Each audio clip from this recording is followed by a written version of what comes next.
ये कानून equality before law का उल्लंघन करता है। तो क्या आरएसएस के लोग, ब्राह्मण लोग भारत के संविधान में इक्वेलिटी बिफोर लॉ के विरोध में कोई साजिश कर रहे हैं ताकि भविष्य में ब्राह्मण धर्म को इसका आधार लेकर भारत के लोगों पर थोपा जा सके? क्या कोई ये साजिश का हिस्सा है?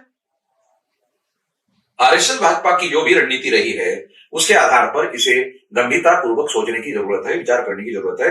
हम इसके विरोध में आवश्यकता पड़ी तो भारत बंद का ऐलान कर सकते हैं।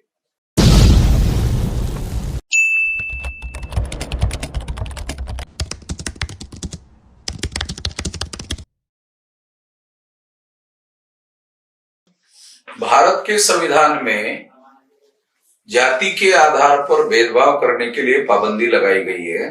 धर्म के आधार पर, मूल वंश के आधार पर और प्लेस ऑफ बर्थ के आधार पर, रंग के आधार पर भेदभाव करने पर पाबंदी लगाई गई है।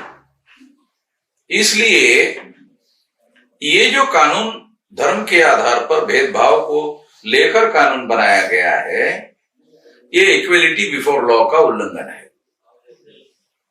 अगर ये इक्वेलिटी बिफोर लॉ का उल्लंघन है तो क्या इसे सुप्रीम कोर्ट में चैलेंज किया जा सकता है? क्योंकि ये इक्वेलिटी बिफोर लॉ का उल्लंघन कर रहा है।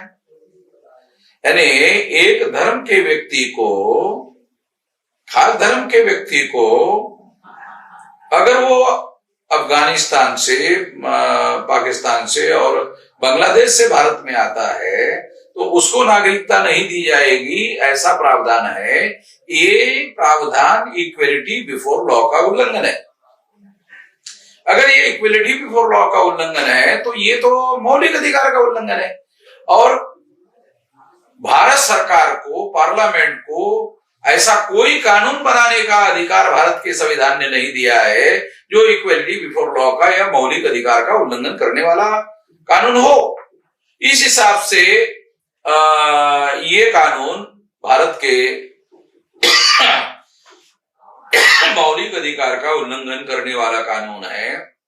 फिर भी भाजपा के लोगों ने अपने राजनीतिक मकसद के लिए इसे बनाया होगा, ऐसा लगता है। इससे संबंधित दूसरी एक बहुत बड़ी आशंका है। भारत का संविधान इक्वेलिटी बिफोर लॉ का समर्थन करता है। ये कानून इक्वेलिटी बिफोर लॉ का उल्लंघन करता है। तो क्या आरएसएस के लोग, ब्राह्मण लोग भारत के संविधान में इक्वेलिटी बिफोर लॉ के विरोध में कोई साजिश कर रहे हैं ताकि भविष्य में ब्राह्मण धर्म को इसका आधार लेकर भारत के लोगों पर थोपा जा सके? क्या कोई ये साजिश का हिस्सा है? आरएसएस भाजपा की जो भी रणनीति रही है उसके आधार पर इसे गंभीरता पूर्वक सोचने की जरूरत है, विचार करने की जरूरत है। हम इसके विरोध में आवश्यकता पड़ी तो भारत बंद का ऐलान कर सकते हैं।